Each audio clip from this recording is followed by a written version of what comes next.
Perfect.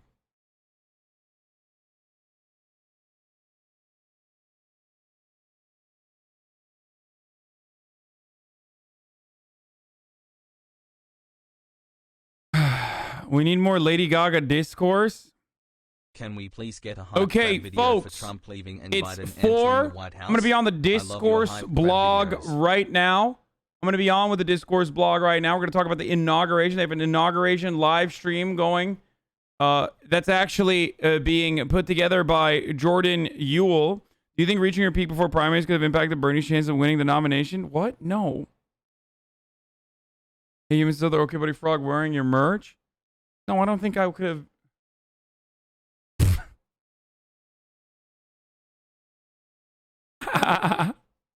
Wow, shouts out to Felix for supporting me, dude. Thank you. Thank you, XQC.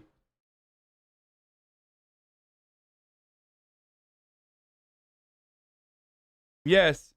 Ken Leakenstein will be a part of the conversation. Okay. And also,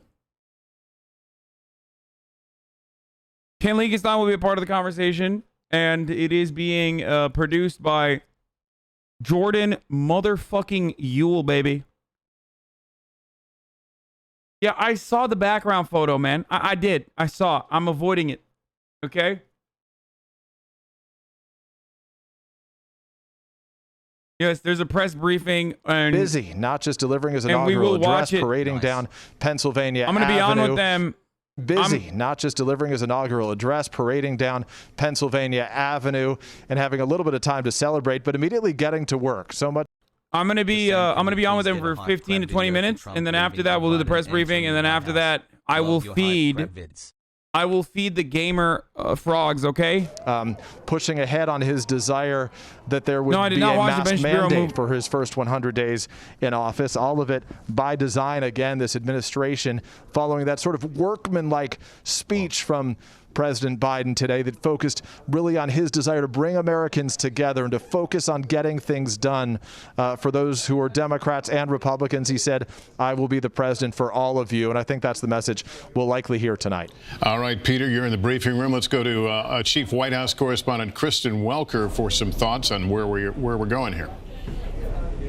Well, Lester, I think this is a day and an evening of contrasts. As Peter noted, it is remarkable just that there is going to be a press briefing this evening when during the former Trump administration, it had really become a scarcity. And think about how the Trump administration started the first press briefing. Why, by the way, can someone tell me why everyone is... Sean Spicer coming out and talking Can someone tell me why everyone is President Trump's crowds and saying that he had the everyone's playing Valorant? Is there a reason? Is there like oh yeah, I forgot, top of the hour every hour, 6-second ad break right now. Will not just be all of these policies.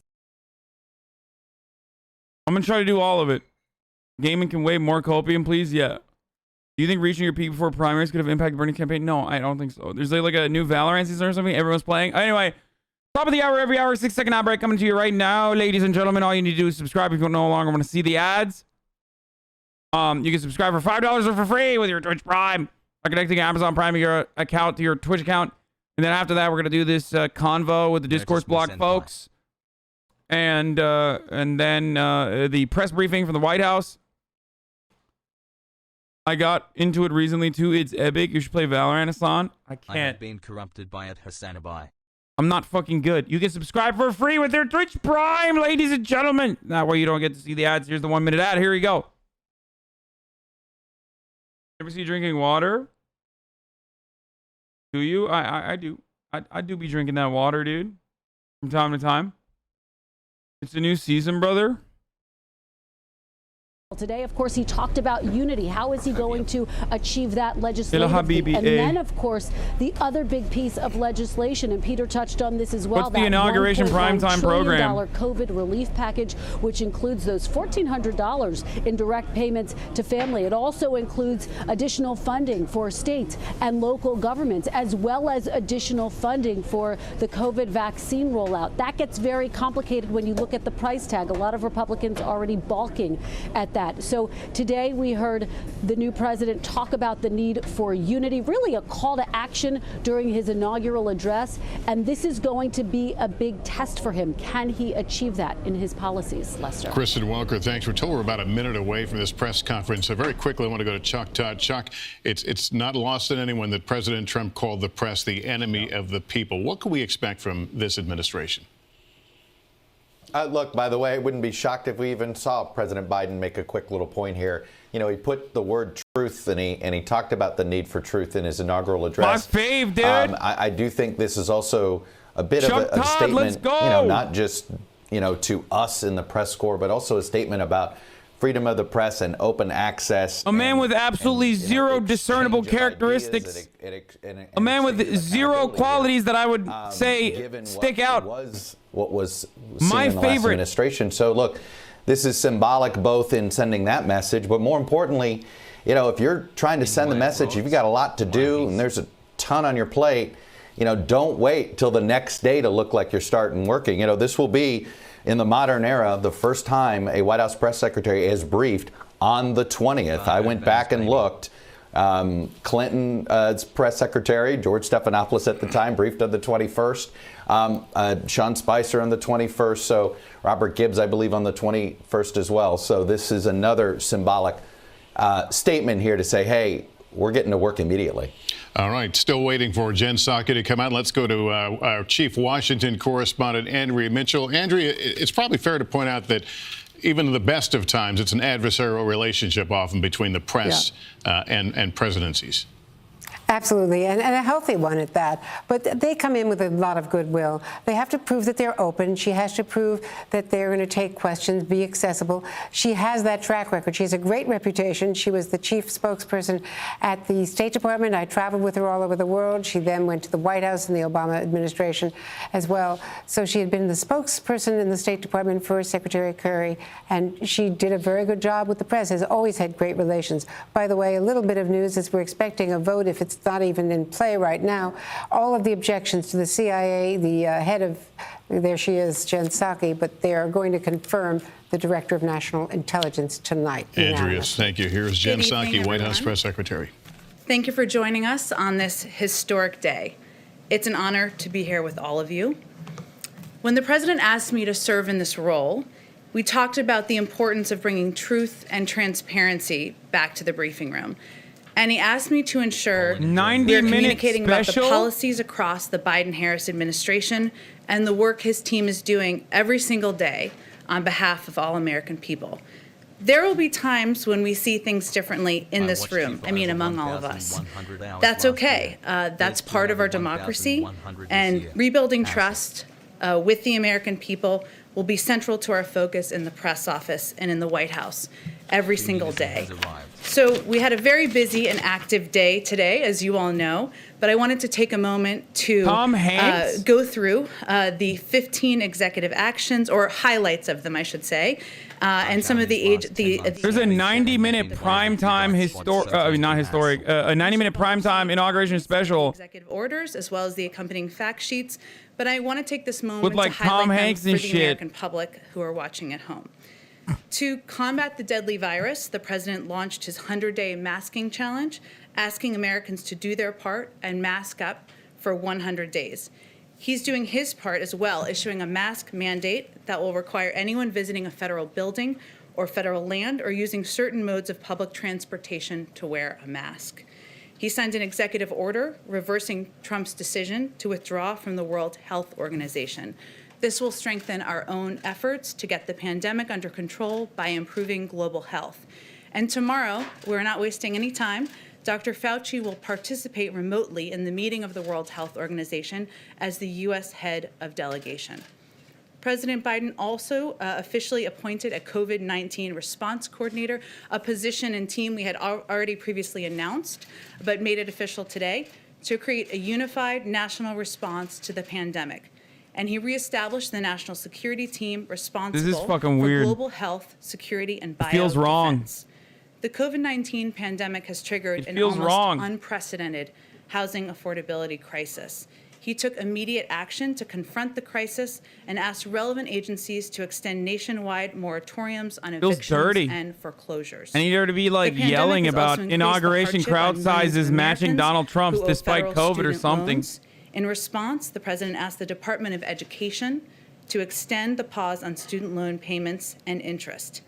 He rejoined the Paris Climate Agreement, putting the United States back in a position to exercise global leadership in advancing the objectives of the ambitious agreement. Sorry, hope you're comfortable. There's a few more.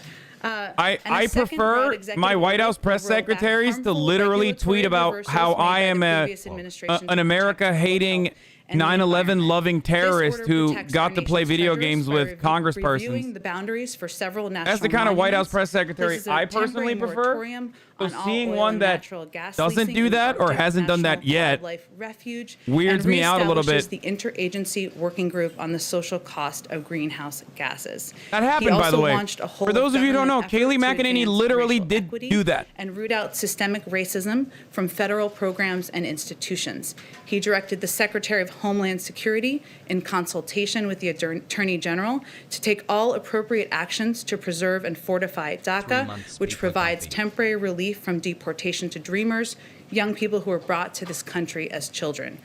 The president also put an end to the Muslim ban, a policy rooted in religious animus and xenophobia. He signed a proclamation effective immediately, halting further funding or construction of the previous administration's border wall and terminating the so-called national emergency used to wastefully divert billions for wall construction. Also today, President Biden sent an immigration bill to Congress. The U.S. Citizenship Act modernizes our immigration system. It provides hardworking people who've enriched our communities and lived here for decades an opportunity to earn citizenship. The president's priority reflected in the bill are to responsibly manage the border, keep families together, grow our economy, address the root causes of migration from Central America, and ensure that America can remain a refuge for those fleeing prosecution. With that, I'd love to take your questions. Zeke, why don't you kick us off? Thanks, Jen. First off, congratulations. And one question about your role. You touched on this a little bit at the top, but when you were up there, do you see yourself, your primary role is promoting the interests of the president, or are you there to provide us the unvarnished truth so that we can share that with the American people? Well, let me first say, Zeke, that I come to this podium having served both in the White House and at the State Department as the spokesperson there. And I traveled the world on trips to promote democracy, where I saw the power of the United States and, of course, the power of this podium and the power of truth and the importance of setting an example of engagement and transparency. So I will just state, because you gave me the opportunity, I have deep respect for the role of a free and independent press in our democracy and for the role all of you play. As I noted earlier, there will be moments when we disagree, and there will certainly be days where we disagree for extensive parts of the briefing, even perhaps. But we have a common goal, which is sharing accurate information with the American people. If the president were standing here with me today, he would say he works for the American people. I work for him, so I also work for the American people. But his objective and his commitment is to bring transparency and truth back to government, to share the truth even when it's hard to hear. And that's something that I hope to deliver on in this role as well. And then just one substantive one, so I know we're short on time. When will President Biden begin making some foreign leader calls? Who's on that initial list? And during the transition, he didn't speak with President Putin. Does he plan on doing that? And is he going to discuss retaliation for the solar winds hack on the federal government? Sure. Let me try to get to those. And I'll just note, since Zeke mentioned it, I know some of you have to get to another event this evening because we're not fully done with the day. So we will have longer briefings in the future, but we'll try to get to as many questions as possible. So his first call, foreign leader call, will be on Friday with Prime Minister Trudeau. I expect they will certainly discuss the important relationship with Canada, as well as his decision on the Keystone Pipeline that we announced today. I don't have any plans or any plans to read out for you in terms of a call with President Putin. I will note for you that I would expect his early calls will be with partners and allies. He feels it's important to rebuild those relationships and to address the challenges and threats we're facing in the world. On solar winds, we've spoken about this previously a bit. prior to his inauguration, I should say, today. We are, of course, we reserve the right to respond at a time and in a manner of our choosing to any cyber attack. But our team is, of course, just getting on the ground today. They're just getting onto their computers, so I don't have anything to read out for you or to preview for you at this point in time. Peter, go ahead. Jen, I have a question for you on policy. First, a quick housekeeping question. A short time ago, President Biden said that he received a very generous letter from President Trump. Of course, he said it was private. He said, I will not talk about it until I talk to him. Is President Biden planning to call now former President Trump? And is this White House working in any way to try to put the two in touch? Well, I think, Peter, that was a reflection of President Biden's view, and I was with him when he was reading the letter in the Oval Office right before he signed the executive actions, was that this is a letter that was private, as he said to you all. It was both generous and gracious, and it was just a reflection of him not planning to release the letter unilaterally, but I wouldn't take it as an indication of a pending call with the former president. Let me ask you on policy, if I can, quickly. You talk, obviously, your role is sort of in terms of delivering the best information to the American people on behalf of this White House. The battle for truth may be as tough a fight right now as is the battle against coronavirus. How do you and President Biden plan to combat disinformation that in many ways led to that assault we witnessed 2 weeks ago today on the Capitol? Well, I think, Peter, there are a number of ways to combat misinformation. One of them is accurate information and truth and data and sharing information even when it is hard to hear and even when it is not meeting the expectations of people at home who are desperate for this crisis to be over. We'll have more to share with you in the next few days, hopefully before the weekend. But what we plan to do is not just return these daily briefings Monday through Friday, not Saturdays and Sundays. I'm not a monster, but also to return briefings with our health officials and public health officials. We want to do those regularly in a dependable way with data shared with all of you and with the public, so that they can also track progress we're making on getting the pandemic under control. As it relates to the cabinet, if I can quickly, we know President Biden's beginning without a single member of his cabinet confirmed. What is your understanding on how quickly those confirmations will happen, and when should we expect additional nominations and ambassadorships to be announced? Well, Peter, the desire to get his cabinet in place and get his team confirmed is front and center for the president. It is an issue, a topic he discussed with members of Congress from both the Republican and Democratic Party today during the course of the day and the course of events. I think as we were coming out here, Avril Haines should be on her way to confirmation. I don't know if it's officially happened yet, but she's on her way. We have prioritized getting our national security team in place. I'm going to join the discourse blog right now, so I apologize. You might have to do the. At this time, might have to reset Gamba. We're eager for those to move forward quickly in the coming days. Unless you guys already got the outcome of the Gamba. We'd like to move them quickly. It's something that he is raising in his conversations, as we all are with members of Congress and their teams. Thank you. Thank you. Karen. Jen, has President Biden invited congressional leaders to sit down and talk about the COVID relief measure that he introduced? Well, he has been discussing the COVID relief measures, the entire package that has, as you know, unemployment insurance. It has relief and assistance for the American people. It also has money to reopen schools, which I know as a mother impacts all of us. But he has been discussing that with Democrats and Republicans since long before he was sworn in today. Today was a day where he had conversations about working together in terms of getting his team in place, on his agenda moving forward. But I expect he will be picking up the phone in the coming days and having more of those conversations.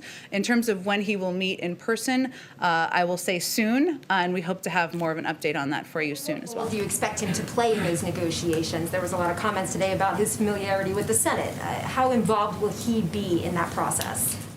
He will be quite involved. There is the issue that he wakes up every day focused on is getting the pandemic under control. The issue he goes to bed every night focused on is getting the pandemic under control.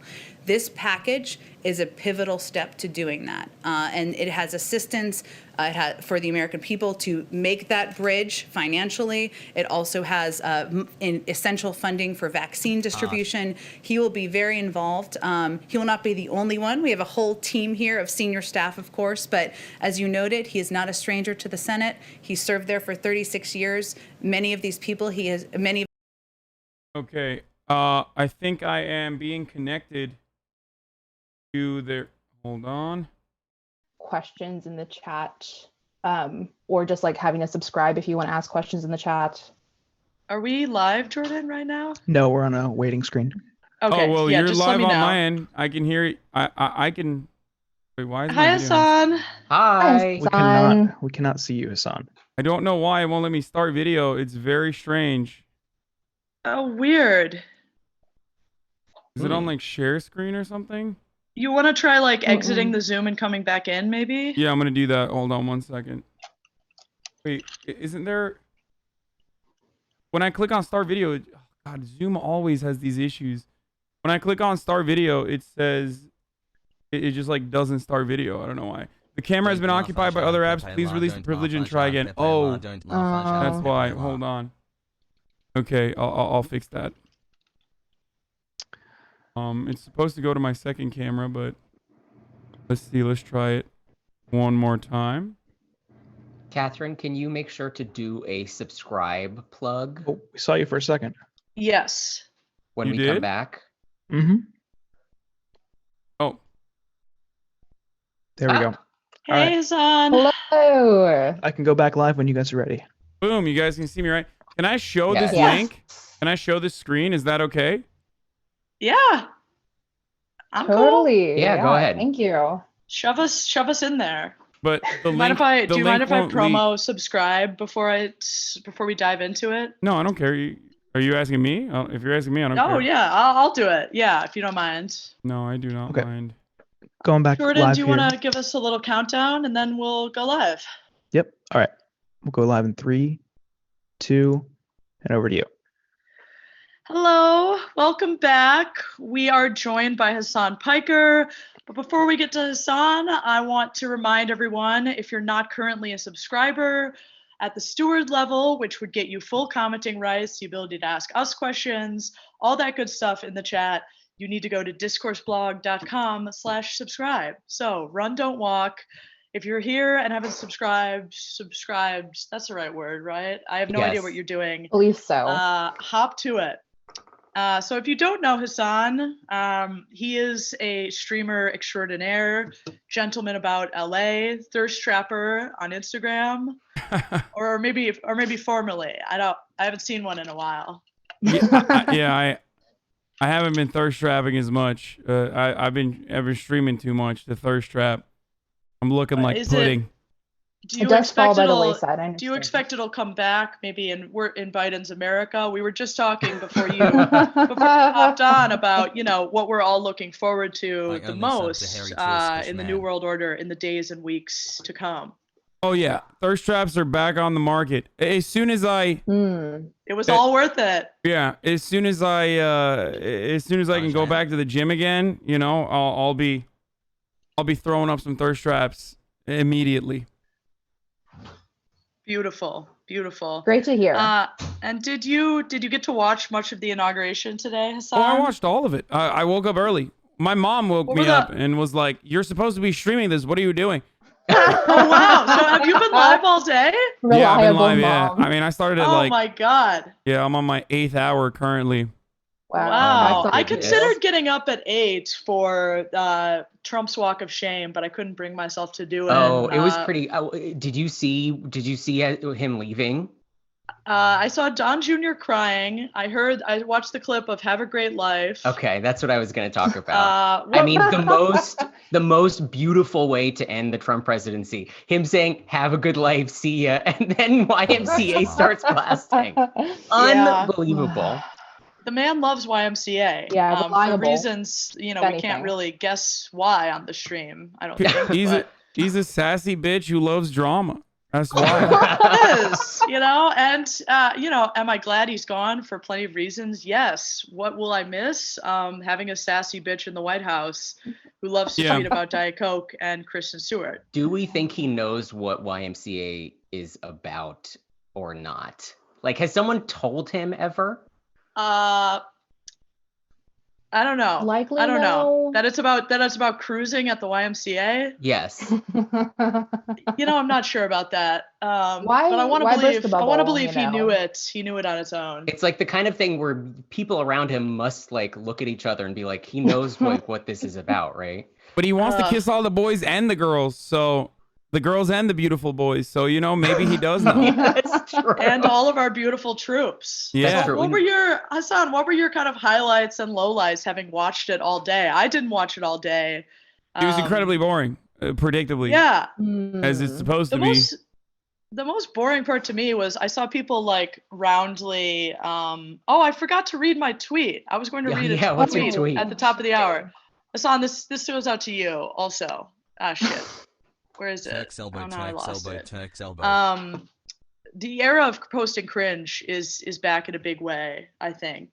And that was, we saw that on full display all day long. And then I also bizarrely saw people praising Biden's address, which was just like, I think I saw like a promo tweet from his team about it being like, it'll be a continuation on a theme. And like, boy, was it. Okay. Yeah. Said almost nothing new. Chris Wallace said it was the best inauguration that he'd ever heard in his life. I mean, like, I think that's a lot. I think a lot of that is like people are like have real like post-Trump like euphoria. Derangement syndrome. It's like wild. It's like it's more than when Obama came in, which I thought was like I've got the tweet. Are you ready for this? I want everyone's first reaction to this. And this is one of many. This is just the last one I saw before coming on.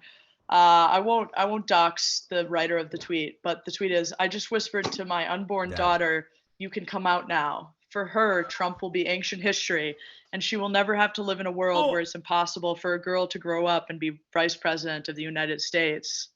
Let me get your live reactions to that. Hassan? I think pro, con? This is why I'm an enthusiastic supporter of abortion. She looks pretty pregnant in the photo, but yeah, what would she have done if Trump had won a second term? I don't know what her plan was. I can't believe someone wrote that in public. Jesus Christ. There's no way that kid turns out to be right, okay? No. There's just no way. Absolutely not. Well, like that kid is going to see someday that like their parent posted that and is going to be like, why did you do that to me?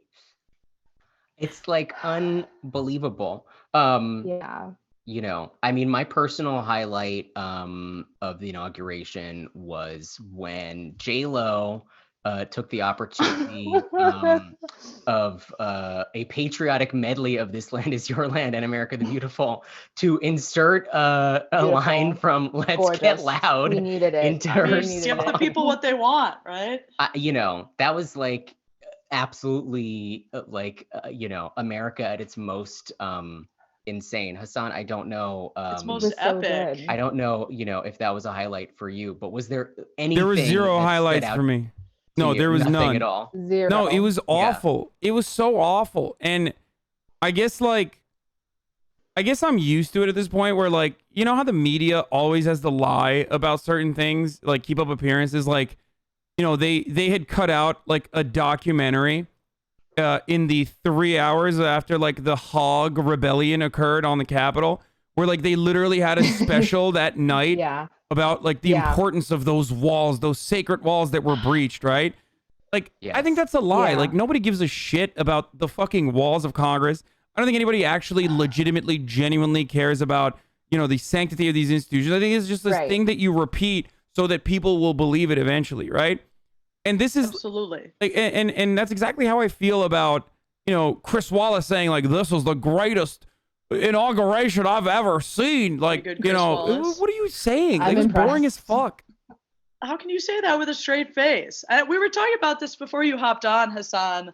I was watching CNN, which I don't know if that was more cursed than MSNBC or what, probably about equal. But Jake Tapper kept going on and on, like the terminology that they used about this. What I guess I'm relying on insurrection, this thing that happened 2 weeks ago. But they kept calling it either an attack or a literal terror attack. And I just thought it was so interesting that like it's He's 2 weeks finally later.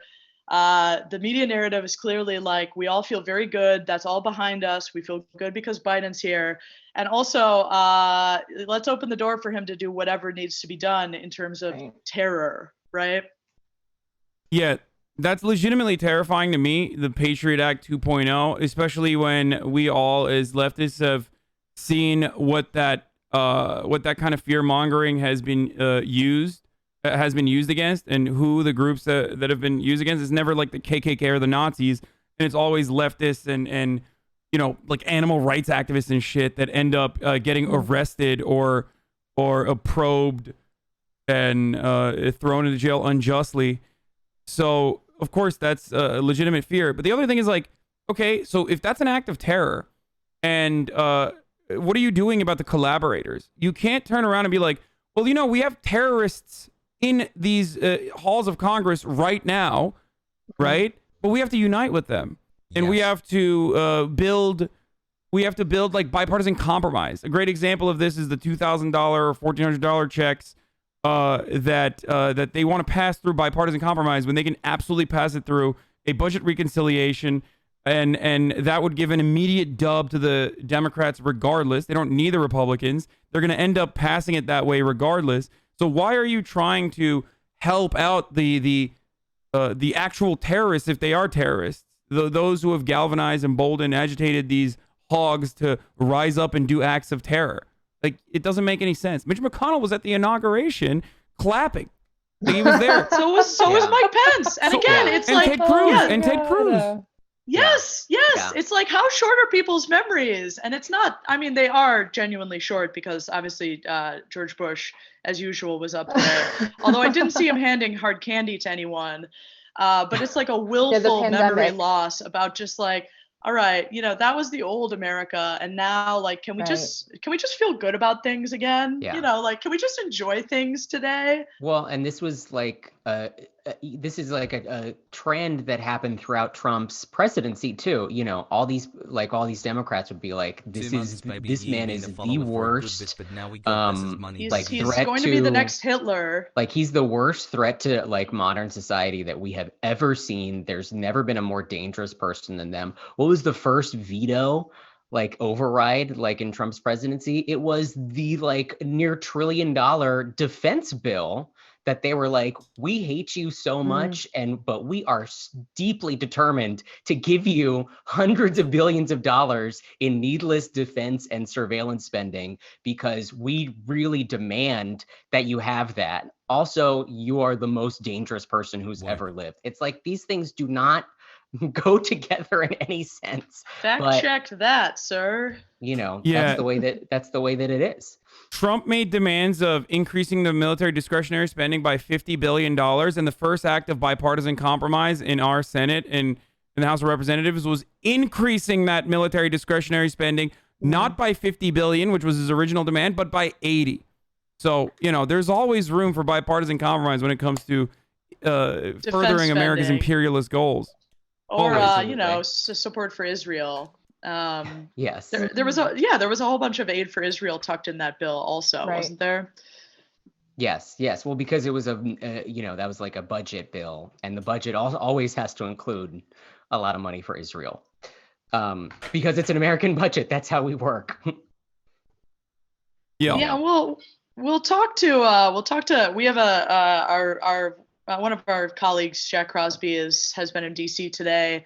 But, you know, spoiler alert, one of the things that we saw, like, you know, in my home state, Wisconsin, they deployed the National Guard to, like, you know, erect barriers, have all the Humvees, everything around the state capitol. And that happened at a number of states that were all, you know, I'm sure there was some post on 4chan or whatever about like, yeah, we're coming, this is the next day of action. But I really didn't see any of that come to pass today. So it's, you know, in just 2 weeks, the kind of trumping up of this like domestic terror threat that needs to be, responded to. It's kind of already like, the evidence, or, whatever threadbare evidence there was to support it has already fallen away, Mm-hmm. Yeah, three people showed up to the New York State, and I think one person or two people showed up to the California State House. Like, it's just, it was sparsely attended, and I think the example I used earlier today was it's kind of like Charlottesville 1 versus Charlottesville 2, where like the momentum died out fairly quickly when all these hogs got together, took action, saw the consequences of said action. Republicans immediately backed away from them, even though they were, they were talking a big game, even including like my new favorite congressperson, Colorado's very own Boebert, the gun theme park or the gun theme restaurant lady. Yes. Oh, who's yeah, like a she's real great. sicko. Like, she's like today's America 70, 76 moment. Like, they all backed away from it because, they don't actually want to see the aftermath. You reap what you sow unless you are, a Republican congressperson. So when that happened and Trump called all of his mega stands, like his number one stands, like these are people who are making, fan cams of Donald Trump and think he's like super hot and stuff. He turned around and he told them that they were Antifa and terrorists. That's got to sting a little bit, and everybody backed away from that real quick. But please go home. Yeah. I love you. Please go home. They really took that to heart. Sam, was there anything that happened in Texas today along those lines, or was it quiet there too? So over or ahead of the weekend, they announced that they were closing down the Capitol for like a week. So they got ahead of that pretty quickly. Yeah. And I'm looking now, and there was a small crowd of 3. One of them is holding up a socialism is slavery banner, so that's exciting. Nice. And then I think there were a few Biden signs, but they also, I don't know if people know this, the state capitol is right on Congress Avenue. There are a lot of businesses, a lot of like Texas Monthly, Texas Tribune, the Dallas Morning News Bureau, Austin Bureau's on that street. Houston Chronicles on that street, and all these businesses that are on Congress boarded themselves up. They were terrified. Nobody showed up. That owns. Yeah. So no, a lot of, and that was the thing too, is I think by the time that the news had come out of DC that this mob was attacking the Capitol, they acted quick in Texas and shut everything down. So by the time anybody came, like, Alex Jones, what have you, there was really nowhere for them to enter anyway. They I don't know if they really take it seriously around here. Well, that's the other thing too, is that like our protesters are, I think I take it for granted, they show up armed, and I'm just like, oh, this is another day, because it's legal here. So yeah, I was about to say, how would they be able to tell the kind of armed MAGA people from, just the regular armed people showing up at the Texas State Capitol? That's a great question. You can't, because in 2016 they passed concealed carry, so you don't actually have to have that's the other thing too, you don't have to have I think you have to have your license on you, but police at the time, I don't know if this has changed, weren't allowed to ask you if you have a concealed carry permit anyway. So you very well could just be carrying. Don't ask, don't tell if you have a gun on you. That's just like I always say. Yeah. Best policy. So Hassan, I'm wondering what you think of based on just one day only, like the prospects for like meaningful dissent to like the Biden project over the next 4 years. Like to me, it felt like there were some trends that we've seen beforehand already sort of starting to like crest into a giant wave that might overtake us. But do you think like that people's desperation to like return to normalcy will override any qualms about Biden? Or do you think that actually there is space for people to oppose some of the things that he's going to do? Well, it depends on what angle we are dissenting from. Like if you're talking about leftist or more progressive dissent, I think we're going back to just silencing the left at every step. If we're talking about dissent, oftentimes cynically launched against the Biden administration from the right, then that will be taken with the utmost seriousness because Joe Biden is a centrist. He is the most important. He's the best centrist in Congress, as his track record shows. That's why we elected him. He's the most electable, right? So dissent on that front will definitely be definitely will exist and will be really fucking annoying. But dissent from the left will absolutely be pushed away because you're kind of spoiling it for everybody else. Like, everybody wants to feel good. They did their good civic duty. They voted for the good guy. The bad guy is gone. And now you're sitting here ripping the Band-Aid off and like still trying to desperately yell at people about how, our work isn't done and that, racism has not been defeated because we elected old Jim Crow Joe. Like, that's not, that's not going to solve or heal the racial wounds that have existed in this country for a very long time since its inception. So, yeah, I think people are going to be agitated and gatekeep the left. But there is a little bit of a sign of progress when you see even someone like Joe Manchin talking about $4 trillion in infrastructure spending. That is very different than, Joe Manchin of the past. There are less moderates in Congress overall than ever before in the Democratic Party. So that's also good. I'm not talking about the Republican Party, of course. Right. They're freaks on the other side. They're freaks and they should be avoided. They're psychopaths. Who gives a shit what they have to say? So that is also a good thing as well. So maybe we'll see some signs of progress. $15 minimum wage. Just good first starts, I guess. Hopefully. Yeah. Hassan, we've got a couple questions from you in the chat. Would you be willing to take one or two? Of course. Looking 4 to 8 years in the future, if you had to pick, which GOP ghoul do you think will be nominated next time around? What's the smart money if you're a gambling man? I think it's entirely dependent on how the Democrats act in these upcoming 4 years. If they go back to tepid neoliberalism and centrist attitudes, you will probably see you'll probably see like a Matt Gaetz type.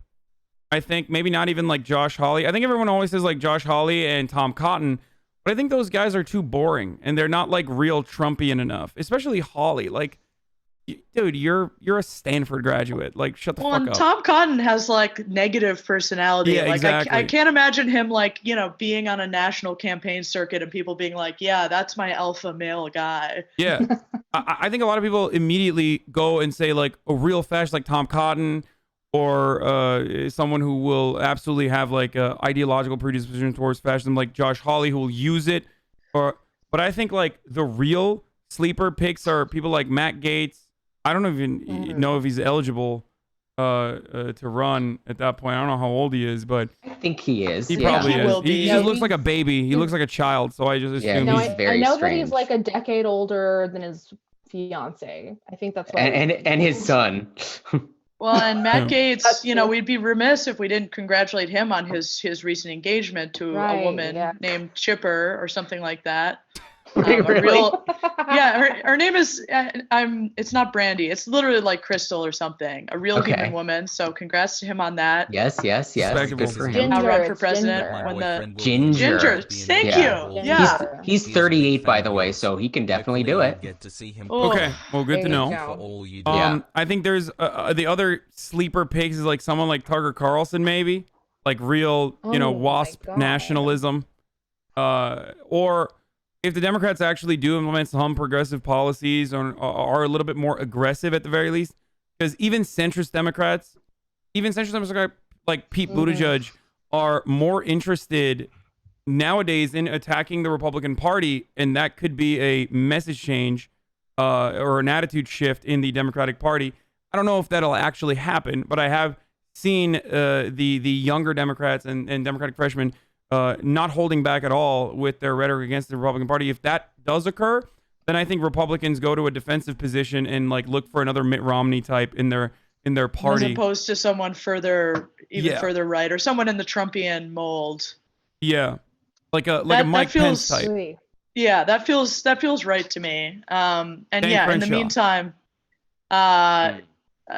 they'll all, it'll be very, it honestly kind of, I wasn't exactly voting age in the Bush years, but to me, it feels a little bit like a return in some ways where like, I just remember the vibe, when we first invaded Iraq, that was like, if you were someone on the left who opposed the war, you might as well have been bombing buildings yourself or something. It was just the way liberals clamp down on any critique from the left. Like, it's that self-policing thing, which the liberals are so good at. And yeah, I think we'll see plenty of that to come because, people just want to feel good and we got the bad guy out, right? Yeah, absolutely. They're great at gatekeeping. They're great at being a bottleneck for any sort of like progressive momentum, no matter how organically it forms within their party. It's pretty obvious that they are willing to risk loss as long as they're successful at like stopping any sort of leftist momentum from occurring within the party. Look at 2016. Yeah. Yes. Running it's Hillary absolutely Clinton. more important to them to keep the left out of power than to keep the right out of power. Oh, absolutely. Which is why they're 100%. Addicted to losing. Yes. One more question for you, Hassan, and then we should probably let you go.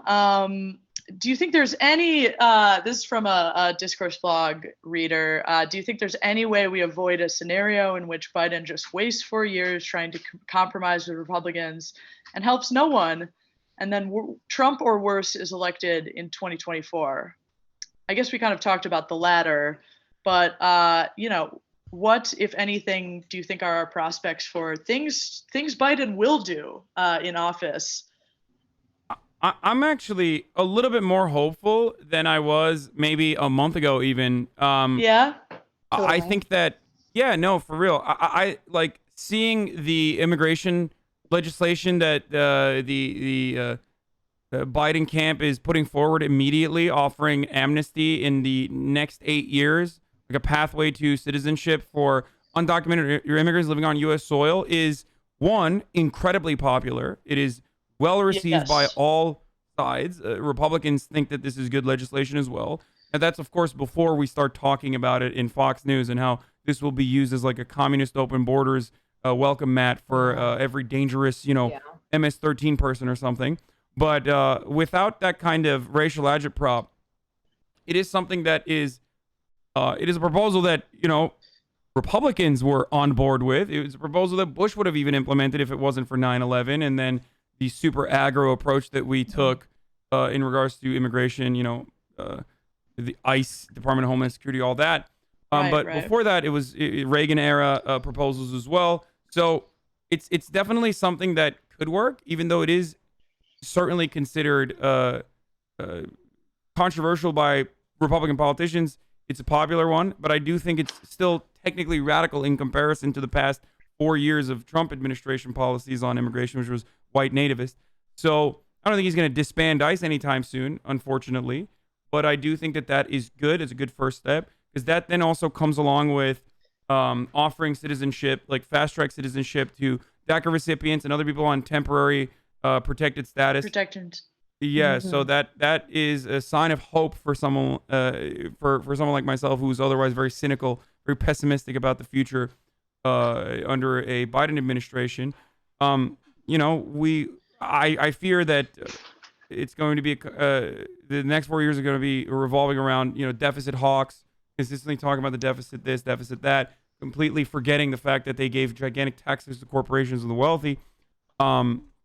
So on that front, I don't know. Maybe we might let go of the deficit hawking, considering Bernie's position in the Senate now and the power that he's going to hold, and also on top of that, like I said, Joe Manchin and everyone else talking about trillions of dollars being spent on infrastructure plans. As far as healthcare goes, though, I legitimately do not believe that they're even going to push for the public option. I have been very suspicious about this for a very long time. These motherfuckers are not even going to push for the public option. They're just going to let that go. They're not even going to do that. And that's what they promised. The best we're going to get is like some coupons, sending out coupons to seniors for like 10% off your Humira or something. Deals. Yeah. Or tax credits, something like that. Yeah. No, I think that's right. They're going to be like, we can't do it for XYZ. Sorry. Yeah, absolutely. I mean, I also fear, I did kind of want to end on a hopeful note because you actually did have one, Hassan, and I have nothing hopeful to offer people. My biggest fear, I guess, is, opening the door wide to people like Larry Summer coming off of a pandemic whenever we are actually coming off. Hassan, you're in LA, so things are extremely bad there. Yeah, exactly. If that is ever a thing, coming off of mass unemployment, fucked economy, basically, what better time, even if you're a Democrat, to do, cutting entitlements even closer to the bone? I guess it would just be cutting a bone now because there's hardly any fat on those cows to begin with, but. Yeah. Let's hope. Let's hope not. They did run on protecting the pre-existing social safety nets, and I think that is something you can hold them to account. I wouldn't expect them to actually raise tax on the wealthy back to pre-Trump levels. I don't know if that's going to happen. I think that's too high of an ask, even though the Trump proposal, the Trump era tax cuts, literally go back up to pre-Trump levels for those making less than $100,000 a year. So it's going to automatically look like Biden has raised taxes for the middle class. So maybe you can use that to your advantage. So it's almost like, why not commit and do it all the way? Yeah. You're going to get slammed by the right for any perceived increase anyway. Yeah. So we'll see what happens there. Climate initiatives are going to be like, I believe climate change policies are going to revolve around, symbolic victories like signing back onto the Paris Accord and things like that, rather We're than saved. I mean, we'll see. Like, the Sunrise Movement is happy about. I don't want to mess up her name. There's a couple picks that the Sunrise Movement is happy about that I think are Deb Haaland.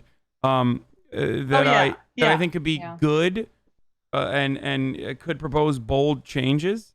So we'll see how that goes. Well, and in the next 4 years, we'll be watching your Twitch stream. And if you're watching Hassan's Twitch stream and want to read us, again, discourseblog.com/subscribe. Hassan, thank you so much for joining us. It really was a pleasure. Thank you for having me, best guys. of luck, however many hours you're still going after this. Yes, log off at some point, please. Definitely not. I will never log off. About your sleep. All right, we're going to a short break, and then we will be back. Thank you, Hassan. Bye, guys. Thank you. Bye.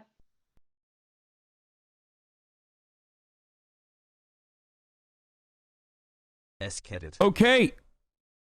That was Discourse Blog. I hope you guys enjoyed that. I hope that was informative, revealing. I wanted to love your shit, man. Matt Gaetz engaged with the sister of Palmer Luckey, the Oculus founder. Really? Never log off. You heard it here. I will never log off. Do not worry.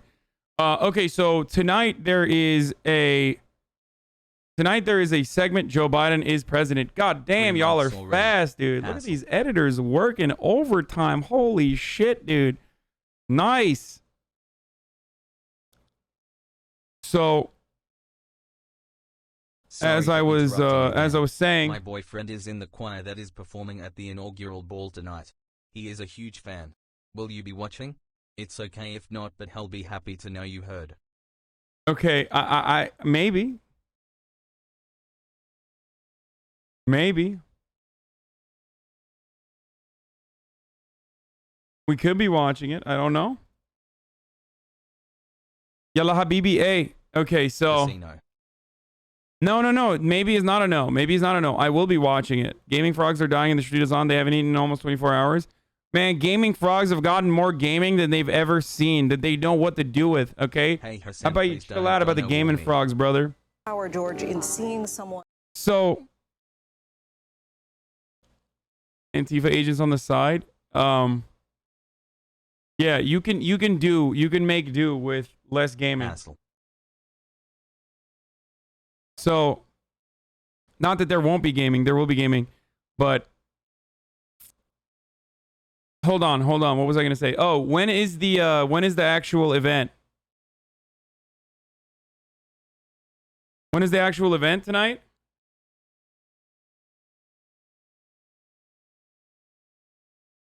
If it's at 5:30, if it's at 5:30 Eastern, then that's good. We'll watch that while I eat, and then I'll do gaming.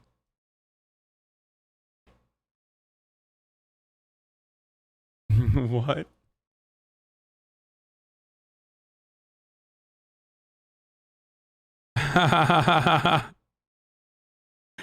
That's pretty funny. That's pretty good. I mean, 5:30 Pacific, sorry.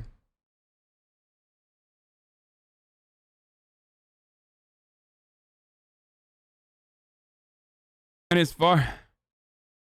I feel weird retweeting this when there's like an N-word in it. You know what I mean? What's the appropriate thing to do? Do you retweet stuff that has the N-word in it? This is a legitimate thing I've thought before. And I don't even know if I don't even know if that's like a crazy thing to even dude, it doesn't fucking matter. I just don't know. Why the fuck are you asking, chat?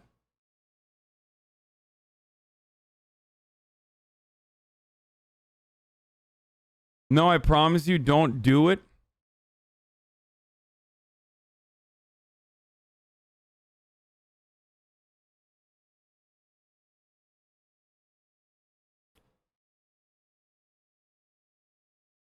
He's calling Biden an N-word?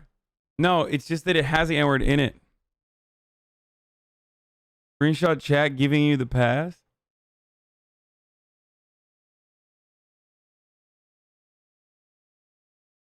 Some black people get offended. Yeah, I don't know. It just like feels weird. I have retweeted tweets with the N-word in them before. I just like...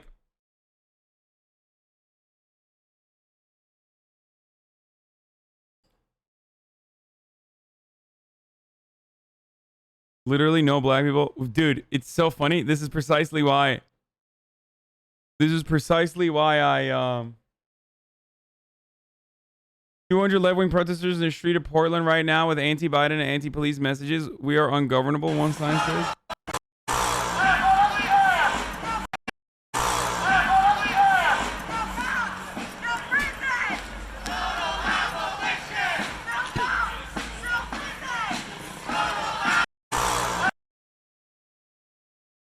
The Portland crowd is now going to the local headquarters of the Democratic Party, smashing windows, writing "fuck Biden." Seeing some criticism for calling the crowd left-wing, which was my shorthand to make it clear that it isn't Trump supporters. I left this crowd up to go to another event, but police have shown up to make arrests.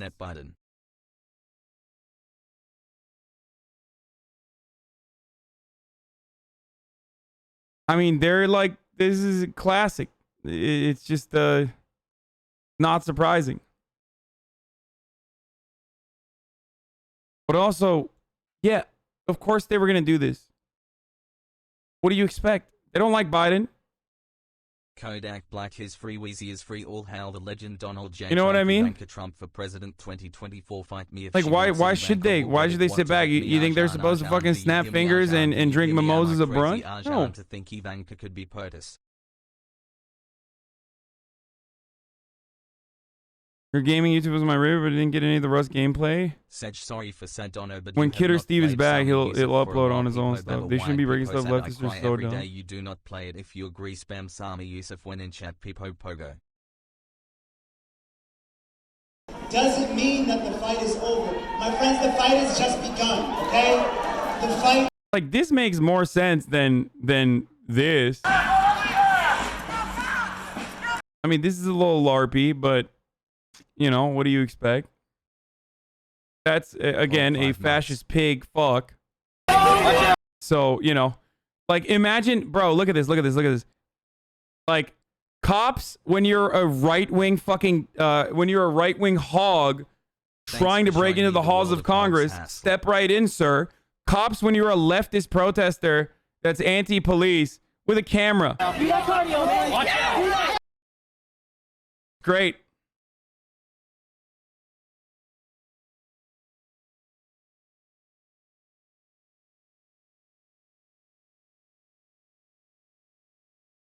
Great stuff. Has just begun.